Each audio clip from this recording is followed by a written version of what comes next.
Hey guys, welcome back to the channel. This is Guy in His Garage. My name's Cam. Today, we're gonna be focusing on making this shop actually usable. So in the last video, when I did the 360, I pointed out that one of the major issues with this garage right now is that there's no receptacles. So in this video, what we're gonna do is we're gonna get the stuff that I gotta move away from the walls to be able to drill holes through our vertical studs so that I can run wire. We'll get that moved, we'll get our boxes put in, we'll get our wire run, and depending on how long we're at by then, we'll start putting in our receptacles and getting them wired up. The other thing is insulation. However, we're kind of on the tail end of winter right now, so I'm thinking we might wait on insulation. One of the reasons being is I don't actually own this property. I'm only renting it. I already got permission to do what I got to do for the electrical to be able to make it to where I can actually work in here. But I don't want to go investing a bunch of money into this place when I'm only going to be here for however long I'm here. But again, we might do that before next winter if I'm still here. But for now, like I said, we got to move a bunch of stuff. Okay guys, so first things first is I actually have to be able to get into this corner because that is where our breaker panel box is. I do have a larger breaker box. I've already confirmed that our wiring from the house that feeds the garage will work with this panel. I'm probably not going to show wiring up this panel simply for the fact that I've never wired up a panel myself, so I don't want to put anything out there that may or may not be correct. I've watched plenty of other people do it, watched plenty of other videos on it, so I feel comfortable doing it. I just don't feel comfortable showing you guys me doing it. So once the panel is in and the main breaker is put in and the wires fed into it and that's set up, then we'll start running our actual electrical ourselves. But I'm not going to show you guys the installation of this. Maybe in time when I feel more comfortable doing it, if we ever have to do another one again, I'll show you guys exactly what I did. I'll probably show you the after product once it's installed, kind of go over what I did, but I'm not doing a full video on the breakdown of installing the breaker box. But first things first is these two workbenches right here. I gotta pull everything back off that I put on it, move them into the center of the garage so that I can actually get into that corner where I'm putting the new panel and running all of our wires from.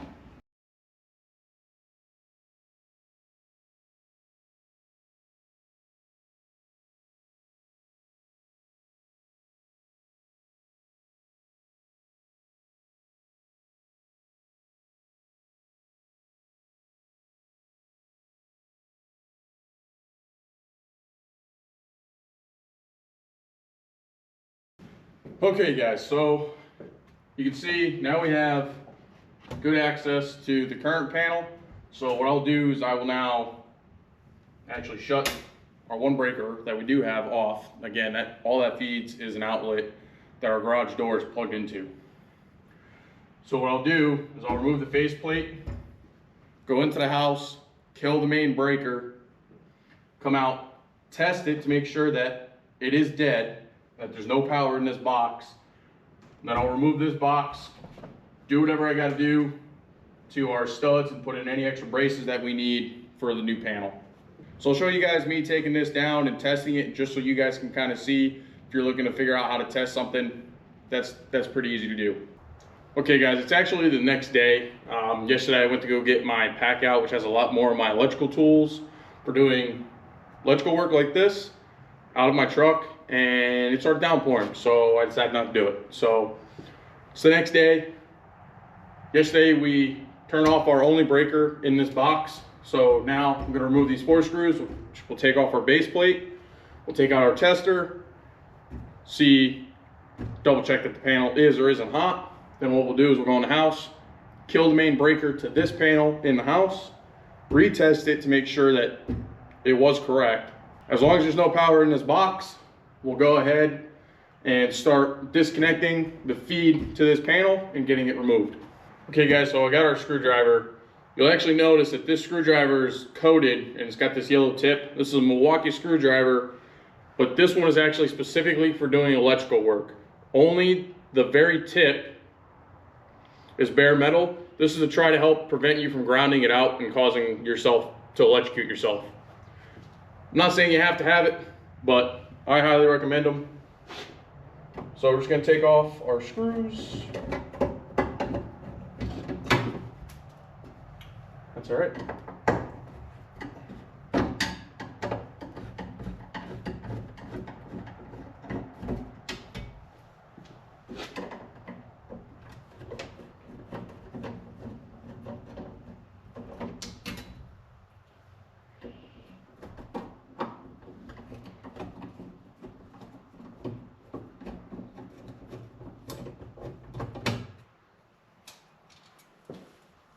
Okay, so we got our panel off.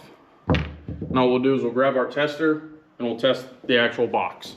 Okay, so this is a very simple tool. All it does is tell you whether a wire is hot or not. Hot meaning it has electricity running through it. This one is from Klein Tools. I have the Milwaukee one, and unfortunately, it is the only tool that I have from Milwaukee that I'm not impressed with. I've had it read wires that are dead as hot. So I don't know if it was just picking up, if it's too sensitive and it's picking up current from another live wire or what was going on. I have found that the Klein Tools, who pretty much only makes tools for doing electrical work, is definitely the better product. So our panel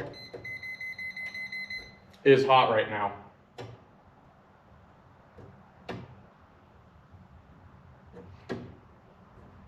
But as you can see, this is our wire that goes up to our one receptacle for the garage door. When we put it to what should be the hot wire, it's dead right now. But that is only because we have our breaker turned off. Turn it back on, and it's hot. So now what we'll do is we'll go down into the basement of the house and turn off the breaker that feeds this panel. So let's go do that. Okay guys, so we're now in the basement of the house. This is our main breaker panel for the house. Inside of here, you can see, for the most part, it's pretty well filled out.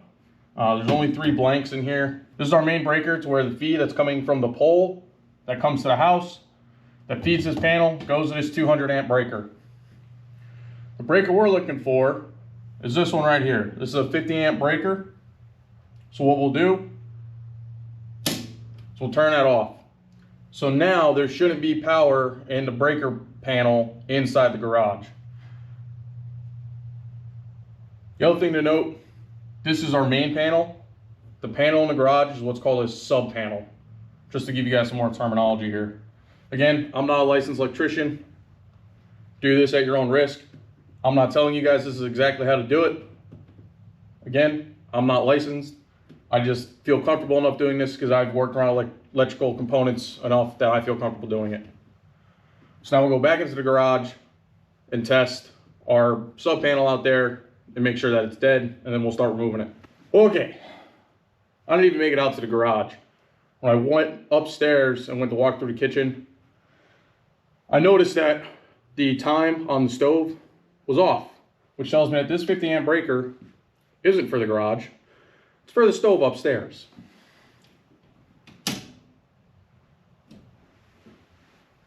This wouldn't be such a big deal if whoever wired this panel had actually labeled what everything is. Like I said earlier, there's only 3 blanks. However, the majority of the spaces for labeling right here are blank. There's only 5 things that are actually filled out as to what they are.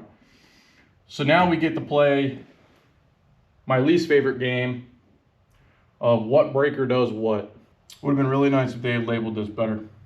Well, let's see, what is 17 and 19? 17 is our hot water heater. 19 is also our hot water heater.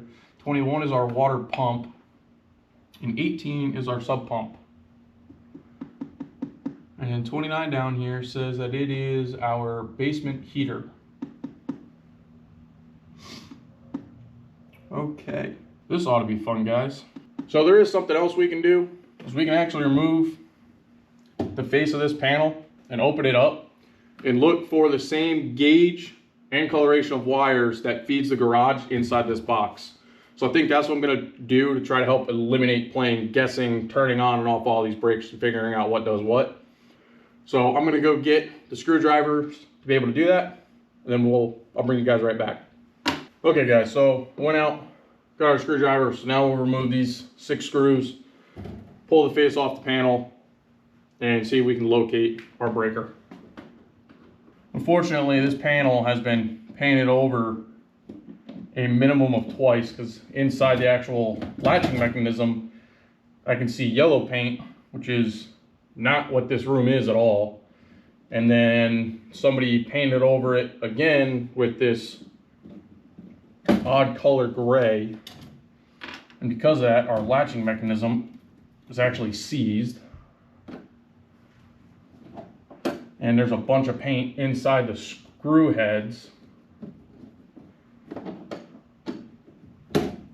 And remember guys, you gotta be careful doing this. Even if you shut off the main breaker to inside this panel, your main leads coming from your meter outside are still hot. So the breakers themselves inside the main panel might be dead, but you still have live electrical probably at the top of your panel. So just make sure when you're sticking tools and your hands in here that you pay attention to where your hands or your tools are going.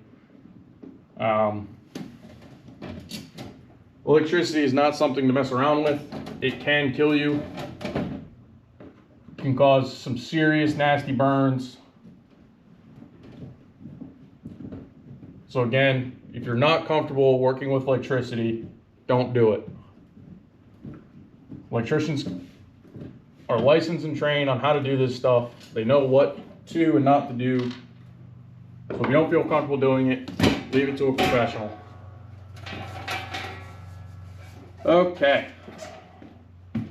That's nice. They got a piece of duct tape over one of the leads to keep you from zapping yourself there. That's nice.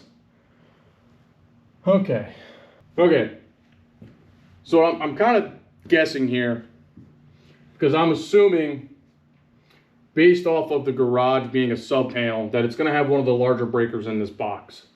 So we have a 50 over here, a 30 over here, but then down here we have a 40 amp. Now based off of the wire gauge that's in the garage, it appears that we have it right here.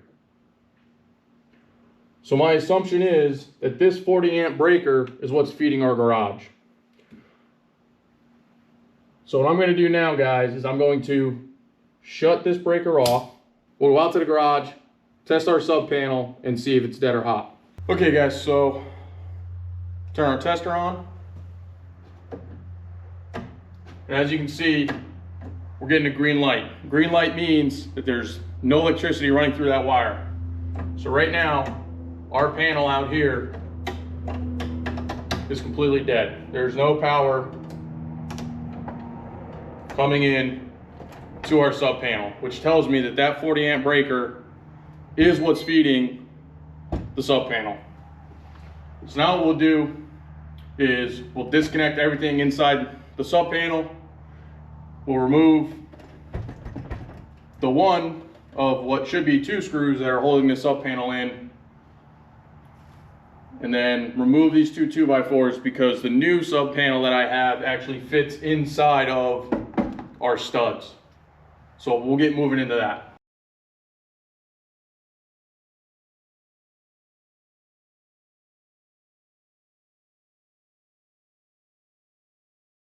Okay guys, we got our panel off. So now what we'll do is we're gonna take our Sawzall, which actually technically it's not a Sawzall.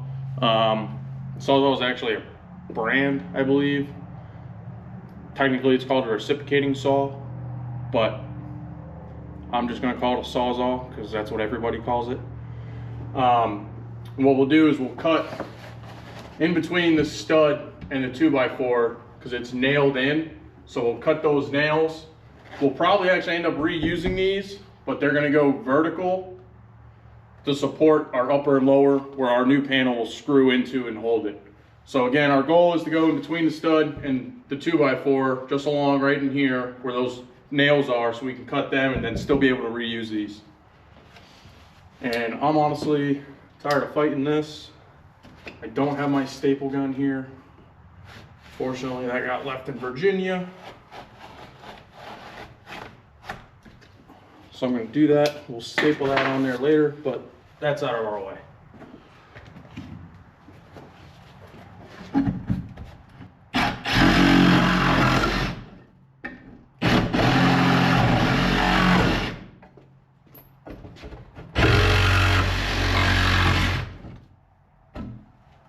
That's one.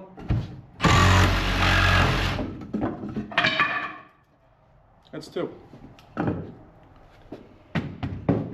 Okay, so now what I gotta do is I gotta unbox the new panel, take some measurements, and figure out where we need to put our 2x4s. Okay guys, so it's been probably like 3 hours.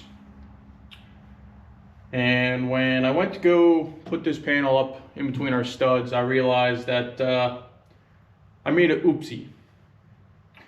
You now see there's another brand new panel sitting right here.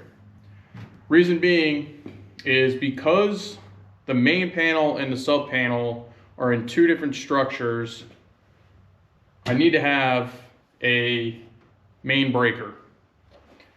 The original panel I got doesn't have the main breaker. However, Square D does make a kit that you can buy that's the main breaker with what you need to convert this to this. However, that kit is almost twice as much as it is just to buy this panel that comes with it pre-installed and everything else that we need. So I bit the bullet, just went and got the proper panel. Unfortunately, that means I have this panel that I can't return because we already knocked out our side knockouts, but not a huge deal. We'll put it back in the box and we'll save it for probably another project somewhere down the line. So now what we'll do is we'll continue installing our panel with the new panel. The other thing is if you look down there, you can see the wire. The problem is there's no conduit that leads up to the bottom of the breaker box. By code, that wire needs to be in conduit. So I went ahead and picked up 10 feet of 3/4 conduit, a couple 90s, a 45, and some other pieces so that we can get this wiring inside the garage up to code to where it should be.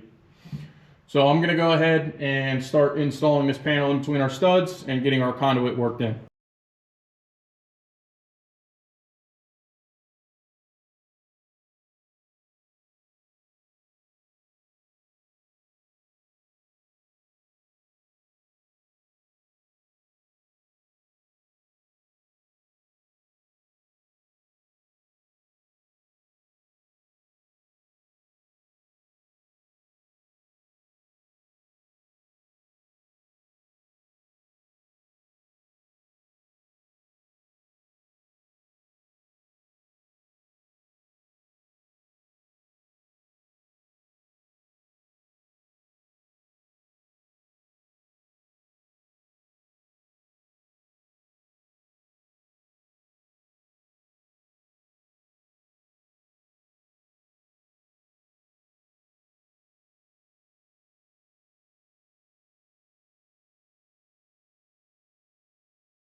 Why am I out of breath? Was I holding my breath that whole time for some reason? I don't know. Maybe I was. Okay. Alright guys, so we got our wire fed to our conduit. All it is, I just took my time measuring things out. I've got two 90s, one small section from where it comes out of the concrete, another section through the studs, and then another section leading up to our panel over here in the corner. You might notice it looks like this panel is upside down. The main's down here. I checked with the code. Nowhere does code say that the panel has to be installed with the main up top. It just has to be within a certain distance from the floor and from the ceiling. I believe the max, the top of the main can't be above 6 foot and 7 inches. Don't quote me, but I believe that's what it is. So right now, we're definitely below 6'7" because, you know, I'm 6 foot, so we're good there. So now what I'll go ahead and do is I'll actually I'll measure, cut, and wire our feeds into their proper locations. The other thing we have to do is we have to install our ground bars. So we'll get into that next. So I went ahead and I finished up our conduit work. You can see I added in this T coupler here. What this does is this allowed me to run a section of conduit outside the building. I would show you, but unfortunately it's raining out there. But there's a 90 that goes out with a small section of conduit pipe that goes down to the ground. And what that does is we added in our grounding wire. This is a bare copper wire that goes to our grounding bar. What this does is this actually grounds our panel out. So we now have our grounding bar here, and I added in another one over here. And then we hammered in a 8-foot grounding rod. All it is it's a copper rod that you attach the bare copper wire to, and then you hammer it into the ground.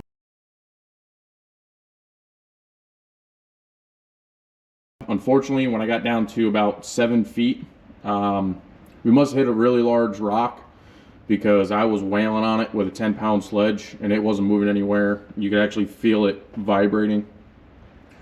So right now, our grounding rod is only 7 foot tall, 7 feet down into the ground. I'm okay with that. And again, this is a sub panel. Not all sub panels require it, but because of what we're doing in here, I wanted a grounding bar. So what we can now do is separate our neutrals from our grounds. I already cut this one too short to be able to make it to our grounding bar, but all this wire and breaker does is actually run along the ceiling line right here, and it jets over and it goes over to an outlet that you probably can't see, but it's right next to our garage door opener, and that provides the power to our garage door opener. I'm not too worried about both of these, the ground and the neutral, being on here. You can do it this way. This panel is designed to be able to do that, but everything else will be separated. So now what we're actually going to do is, you probably notice it's pretty dark in here.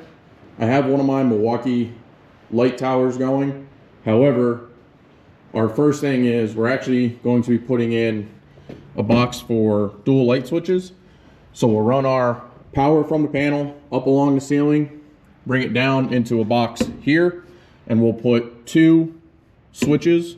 So what I'm going to do is I'm going to run one set of lights right down this bay and another set of lights right down that bay. And what we'll do is we'll probably put an outlet box right here and then one over there. Get that wired up, get it wired to our switch, and then start setting up our lights so that we can get the shop lit up for while we do all of our other electrical work. So we'll go ahead and get into that. Okay guys, we got our box here. This box is set up to be able to take 2 receptacles. In this case, it's not receptacles. It's going to be our light switches. Unfortunately, I'd like to be able to put it over here, but with the fact that we have all these studs here, one to support the header of the garage door, but also to support the header of the man door, unless we did a surface box, which I'm not a huge fan of, there's no real way to put our light switch box right here. So we're actually going to put it over here. I don't like that's behind the door, but in this case, it's what I got to do. So that's what we're going to do. Thinking honestly about this high, we are going to pull it out just a little bit. You actually see there's these little nubs. If you put your stud right up against these nubs, that'll leave it out far enough for whether you're doing like certain thickness of drywall, or in this case what we might end up doing is doing plywood. That way there it'll be flush, the face of the box will be flush with our plywood when we do that. So that's what we're going to do.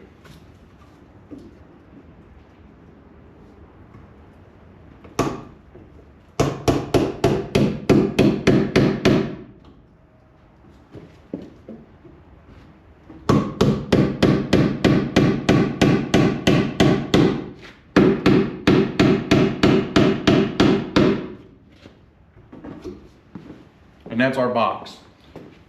So now what we'll go ahead and do is we'll actually run our wire from the box up along the top and down over to the panel over there. I'm gonna put you guys in a time lapse for that.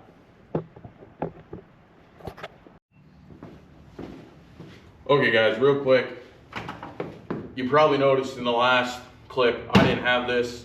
I thought I could honestly reach that. I don't know why I thought that, but I've actually been wanting to get one of these for a long time. They're really great for when you don't need to go super high up and you're doing like top of your walls and stuff, especially doing like drywall, insulation, wiring, this type of stuff.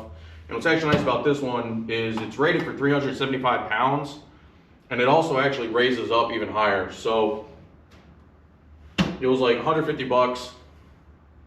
It's just gonna make doing this type of stuff a lot easier. So now that I got this and I'm back, we'll go ahead and get back into the time lapse and get this wiring done.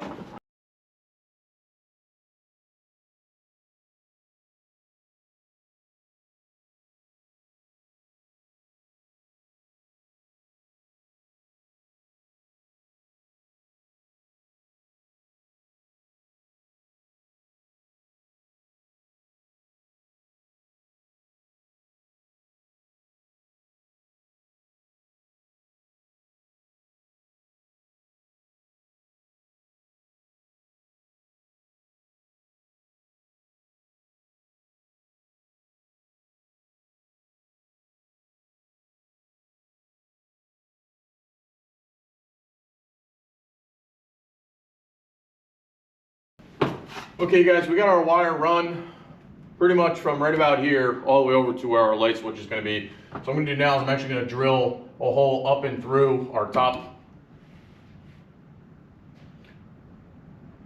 Gonna be honest here guys, I kind of forgot what this is called. It's not top plate. Top plate is funny enough down at the bottom. But we're going to drill a hole. I'm drilling a 3/4 inch hole through here so we can then run our wire and snake it down in through.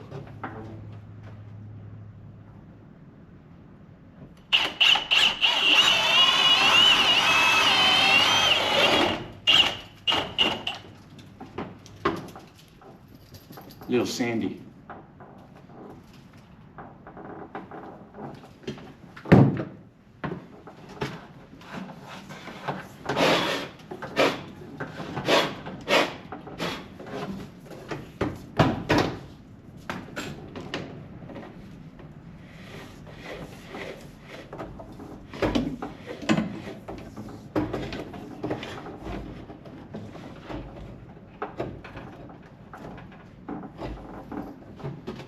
Okay, then what I'm also going to do, without falling off the edge of our little platform here, I'm going to staple the existing wire to our stud. And then I'm also going to staple our new wire a little bit further down because it's actually long enough. It should be within, I believe, 16 inches within our box, from our box. Might be a little bit more than that. Again, code's different everywhere, so do yourself a favor, look up your local codes.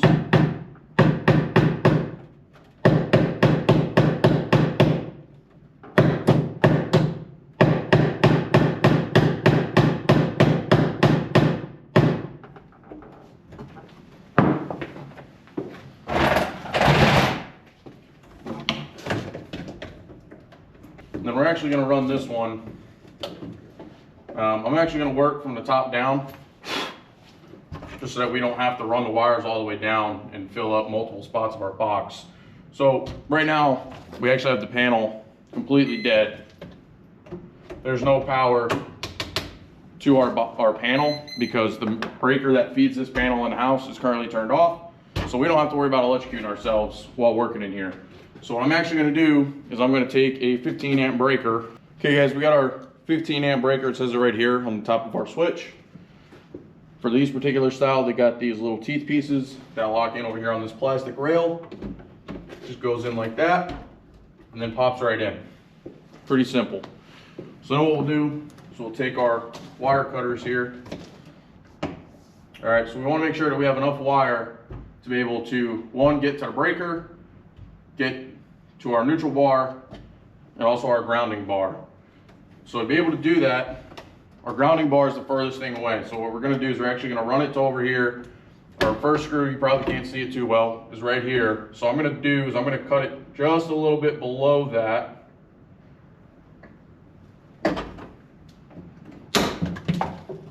Hopefully we'll be able to use this random like 4.5 foot section somewhere else. Probably not, but that's all right.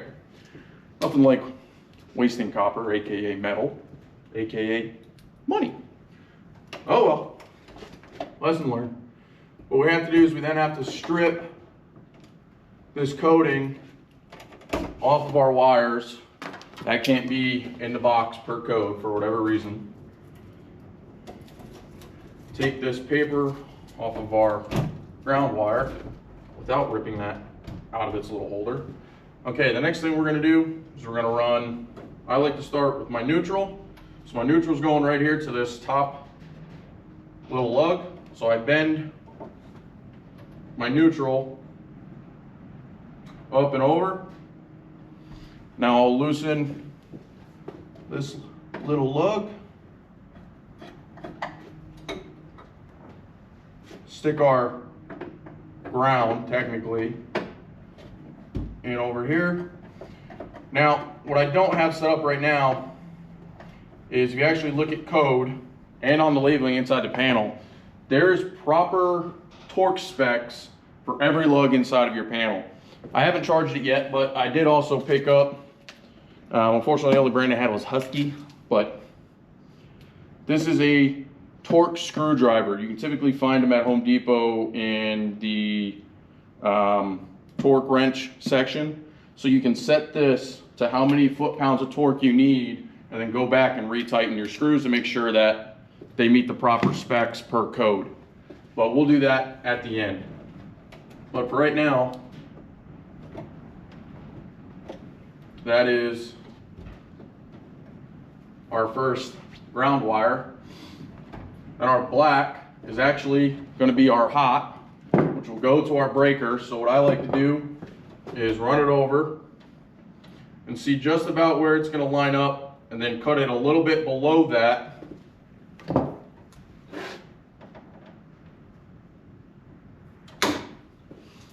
Take our fancy, nice catch, take our fancy wire strippers we got, strip our wire. And I'll usually use a pair of needle nose, and then we'll bend that, loosen up the screw inside the breaker itself.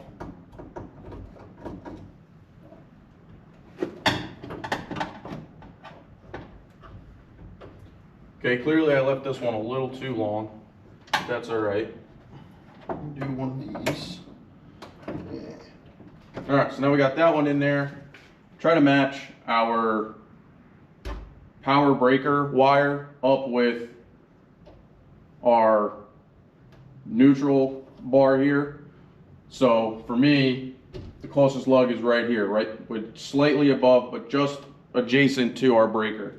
So again, I'll measure our wire, strip it, and get it connected there.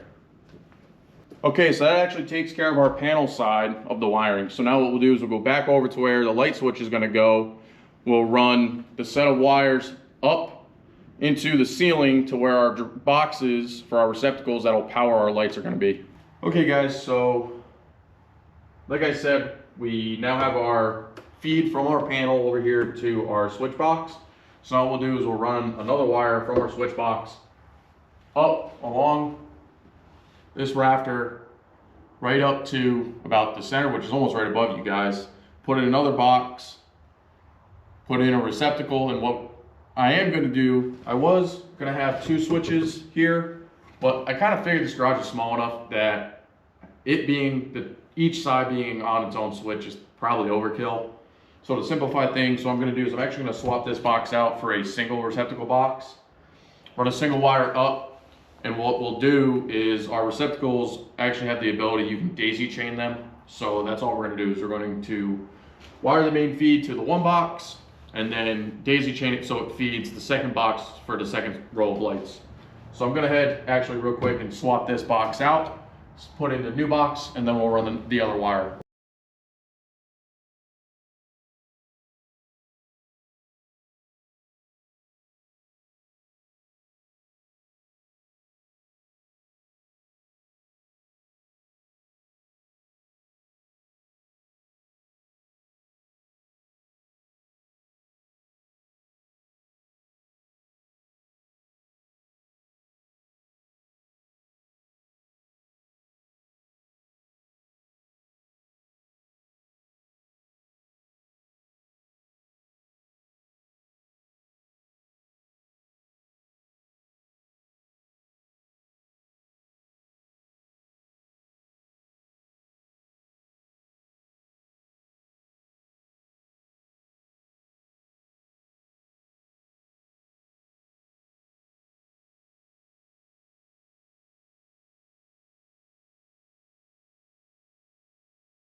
Okay guys, as you can probably see, we now have all the wires run for our actual lights. What's nice is the type of lights that I got is you can daisy chain them they literally just plug into each other. So you just have to provide a single outlet and then you can just daisy chain them. So now what I'll do is I will wire in our switch over at the box by the door, and then we'll wire in one receptacle here, one receptacle there, throw on some face plates on both of them. And then we will put in our first set of lights, turn the breaker in the house back on, turn our breakers on here in the panel, and test them out and make sure we're good to go. Let's get into it. Switch only takes the power, aka the hot. What you have to do is you take your grounds. You want to make sure all the paper's out of your way. You want to twist them together.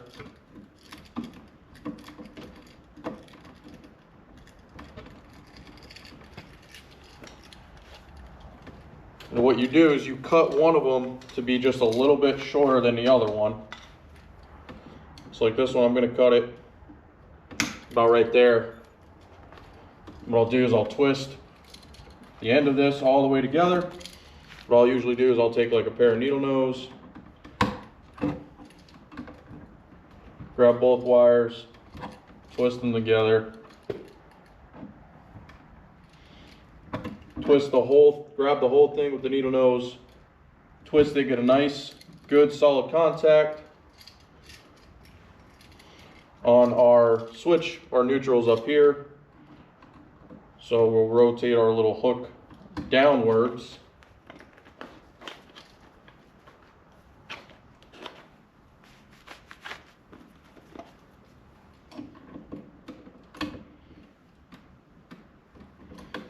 Get that hooked on, get that tightened down, that way there, we don't have to worry about holding our switch by hand.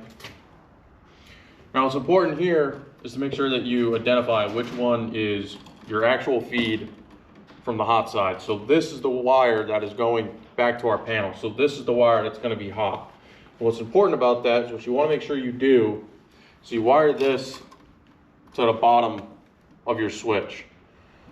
Because what happens when your switch gets turned on, it creates a flow path for your electricity to go from here to here.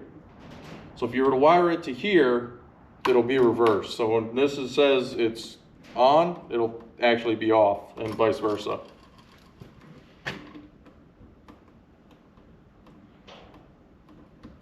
So we'll strip our hot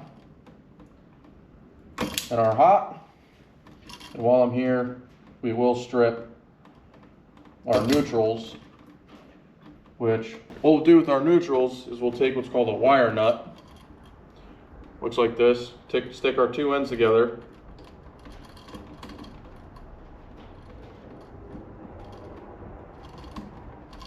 Get them both put in there. Then what you do, righty tighty, lefty loosey.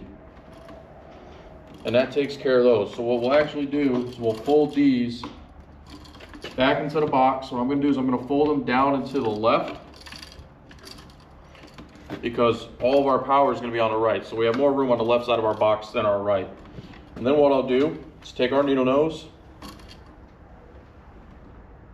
put our hook in our main feed coming from the panel, hook it to our bottom terminal, tighten that down, do the same thing to our top one. This is what will feed our receptacles that our lights are plugged into. Don't be afraid to have to loosen the screw back up to be able to pull your wire down to where it sits better so that you can make good contact when you tighten the screw. Okay, I'm going to be honest with you guys, this is the part where I always struggle. I have a hard time getting wires back into a box and making it look nice and pretty. A lot of it just comes with experience. Clearly our ground wire is not tight enough because it just came undone pretty easily. So we'll re-tighten that guy. And then we'll bend that down like so. Get that all pushed back in there. Get our screw holes lined up. Take our screwdriver.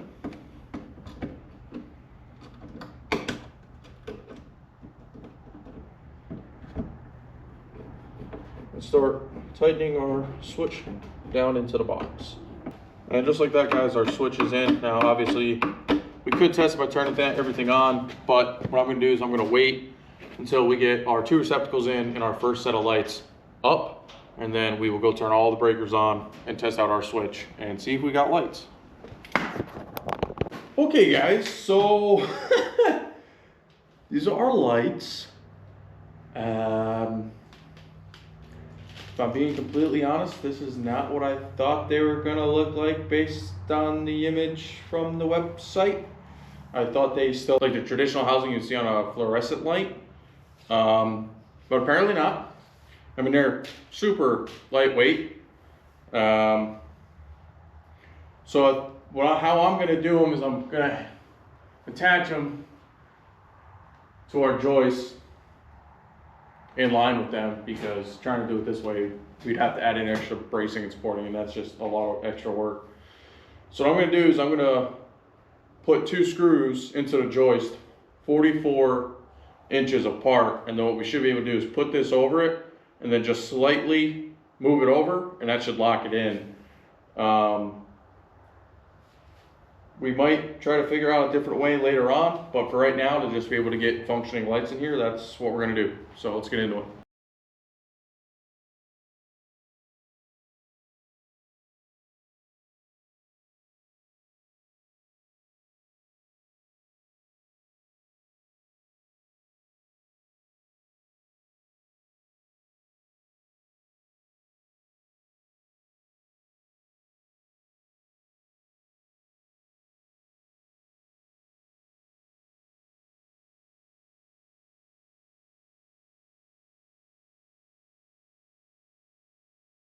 Okay guys, so what we're gonna do now is we have our breaker on our panel. So we should have power on the bottom side of this terminal, which as you can see, we do. So that means we should be able to flip this switch and have lights. And boom, look at that. Wow. Those two alone light this place up pretty well. So we'll have a total of 8 in here. So it's going to be pretty well lit. Hopefully there shouldn't be too many shadows. That's sweet. Alright guys, I gotta film this outro pretty quick because the camera's got like 8% battery left. So we didn't get as far in this video as I wanted to. I really wanted to have at least all the lights up. But we got our 2. It'll be pretty easy to get the other 6 up. So next week, we will install all of our receptacles and get all of our faceplates on and get this project wrapped up. By then, I'll have the other 6 lights up before we even start. But at least this way here, you guys saw the quote-unquote process on wiring up the panel, wiring up a switch, wiring up a receptacle, and then the rest of it will go pretty quick. So hey, if you made it this far into the video, I hope you guys liked it. If you do me a favor, hit that little like button. Really helps the channel out. I really appreciate it. And if you'd like to, subscribe to the channel. Again, we got more content like this coming up. We're actually replacing the stairs and the bulkhead of my basement. They're completely rotted out, so we got to get those done. We got some small engine work we got to do. We got my snow blower that I've had since I was like 14. It still runs, but it doesn't stay running, so we got to do a quick carb clean on that. Do a probably service on it. Same thing with my generator sitting over here. And then we got some woodworking projects. For those that don't know, I make rustic American flags. That's like the main thing that I do with wood. But we got a couple of those we got to build. We've also got a secret project coming up that may or may not involve some welding. You guys can critique me on my welding skills. And then we'll probably start making our way back to the 8N. I got to get that done before this summer so that I can get that running and going down to my dad, and then get the 9N up here and get that ready for a full restoration. But hey, thanks again, guys. I really appreciate all you guys. Without you, I can't do this stuff. But hey, thanks for sticking around. Again, this is Guy in His Garage. My name's Cam. See you later.